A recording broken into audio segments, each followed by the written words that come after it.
Clock ticking down now to midnight Thursday when the U.S. faces a prospect of defaulting on its loans, a moment we have never seen before. There's Capitol Hill, where work to come up with a deal won't start again until 2 o'clock today. After a weekend filled with anxiety and anger. See those protesters right there? The Lincoln Memorial may have been closed. They walked right in anyway.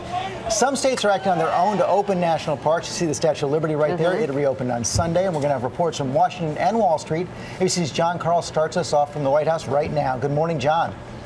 Good morning, George. The clock is running out, but there is no visible sign of progress anywhere.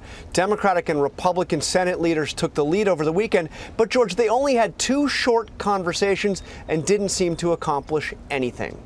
Fill the stands! Fill the stairs! Let's go! A group of veterans calling themselves the Million Vet March created some tension in Washington Sunday when they took it upon themselves to reopen, at least for a time, the Lincoln Memorial. How many want to go over to the White House? They then took the barricades on a mile-long march to the White House, where they briefly clashed with police. You work for us! You work for us!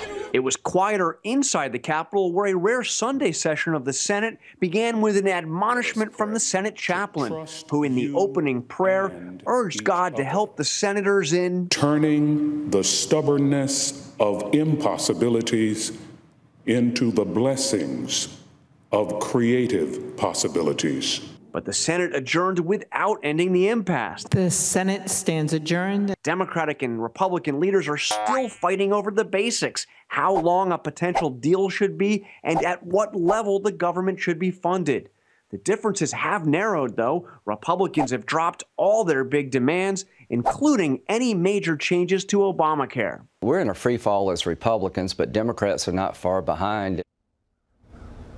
The lack of any apparent urgency around here is just plain bizarre. There is nothing scheduled at the White House. The Senate doesn't come back in till 2 o'clock this afternoon. And, George, there are no meetings scheduled, at least not yet, between the major players. And, John, even if they are able to reach some kind of a deal to put off the crisis, it's likely to put it off for only a few weeks or months of an extension of the debt limit and the government shutdown.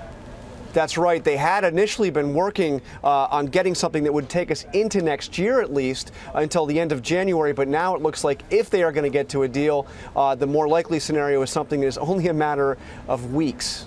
And then we'll be right back here again, George. Okay, John, thanks very much. But again, as he said, not even any meeting scheduled for today. Not right now.